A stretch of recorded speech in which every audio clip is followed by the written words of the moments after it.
I used to be a people pleaser, but now I'm sovereign and powerful. And today I'm sharing 7 things I had to unlearn to experience true freedom in life. Because sometimes freedom comes from not adding more, but releasing what was never yours to carry in the first place. Welcome to Enchant Your Life. I'm Kayla Moore, and in this space, we talk about how to create a life that feels magical, meaningful, and aligns from the inside out.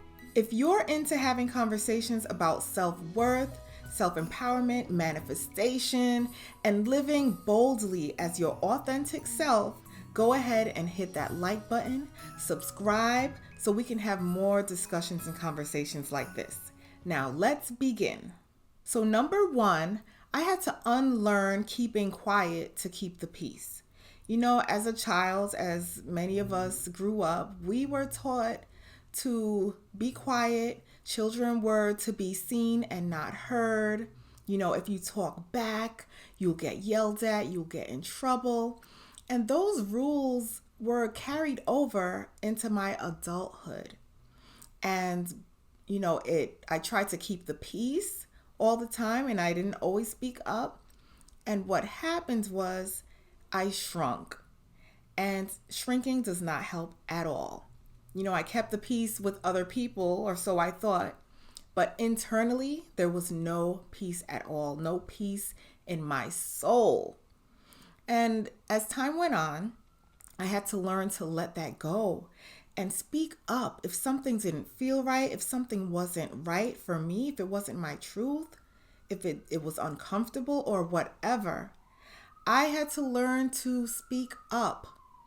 And what it did was speaking my truth actually not only helped me alone, but it helped other people, help them find their own voice as well.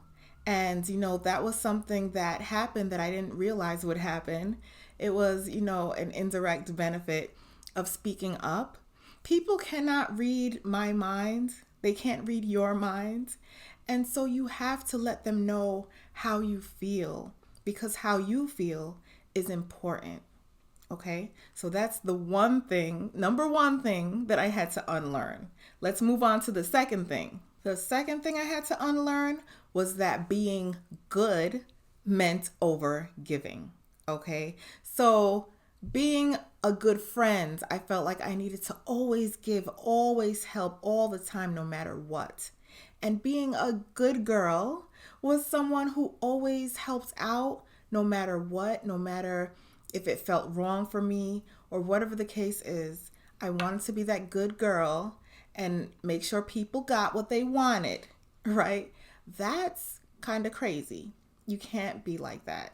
I mean, you could, but you'll end up sick and depleted and all that kind of stuff. So that's what happened to me. I actually was giving from an empty cup. I was exhausted. I was not listening to my intuition and I was misaligned. And so I had to learn to let that go.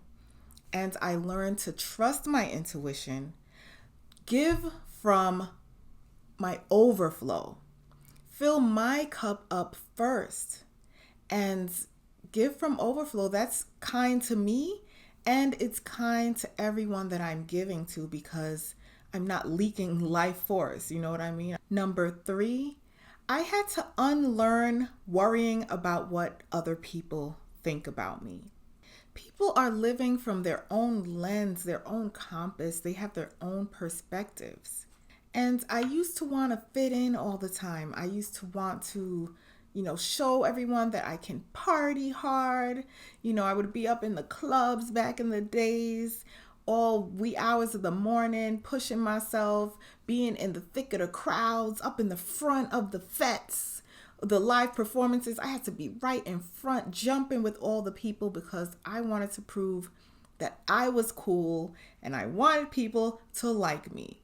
Right now, but what I was doing was I was not listening to my gut and my intuition. I was not being my true self.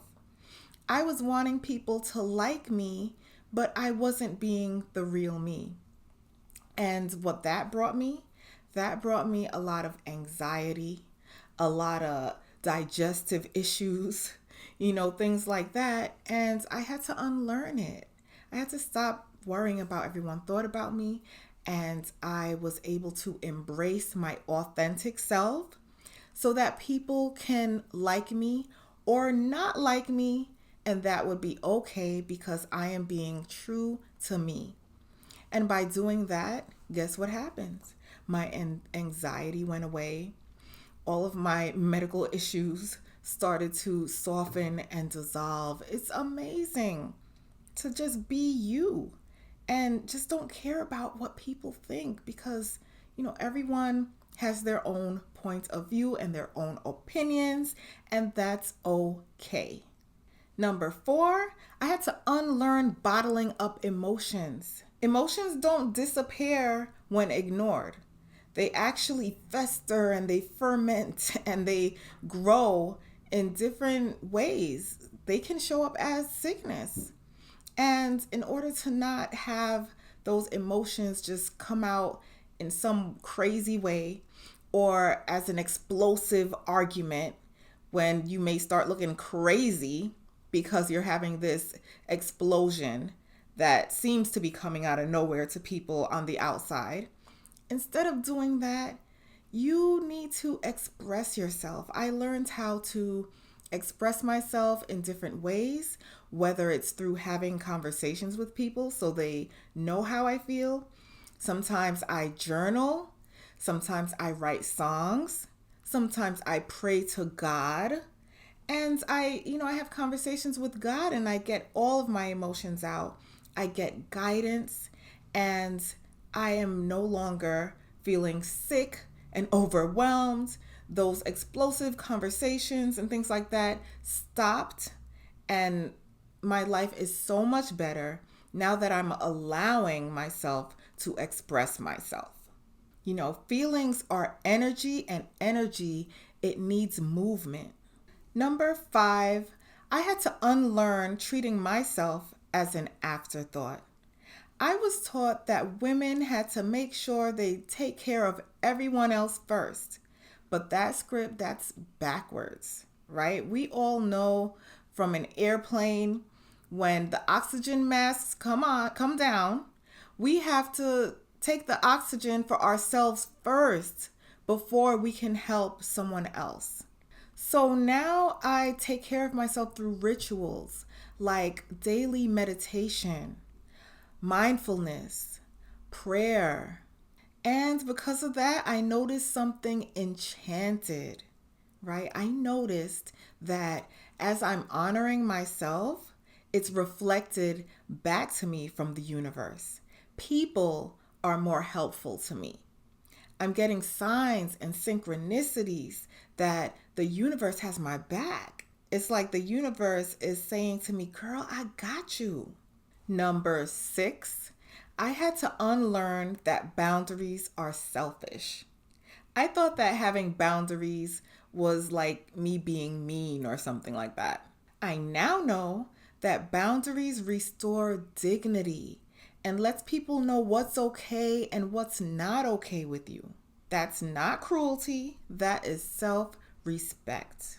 And yes, you're allowed to be selfish in the sacred sense and protect your peace. As Abraham Hicks says, Abraham teaches selfishness unapologetically because your life at the end of the day is yours. Ooh, and the last one, number 7, is another big one for me. I had to unlearn that freedom means perfection. And this one is still teaching me.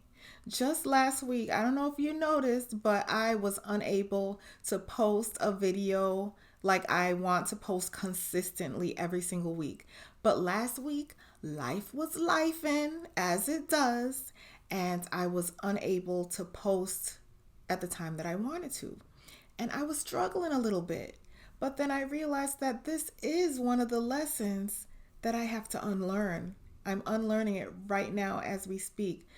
There's no such thing as perfection, no such thing. So I have to just let that go. Life be life, and like I said, And it's okay to have a little bit of grace with myself and allow myself to do what my heart is telling me to do and not push myself beyond the limit. So, freedom is not perfection, but freedom is becoming. And it's not arriving and it's not flawless execution. We all have to give ourselves some grace sometimes.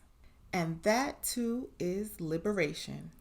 A lot of this came through life experience, watching powerful women, and changing my mindset. Mindset matters a lot because thoughts become the atmosphere, and the atmosphere becomes frequency, and frequency attracts. So let's shift together right now. I'm going to give you some affirmations that you can say out loud, say it in your head, and you can even do it in front of a mirror. That helps a whole lot. I trust myself to guide my own life. My boundaries honor my dignity. I give from overflow, not depletion. I am free to be fully myself. I am sovereign in mind, body, and spirit. The universe supports my highest good. I choose freedom over perfection. And last but not least, I am the queen of my universe. Breathe those in and let them land.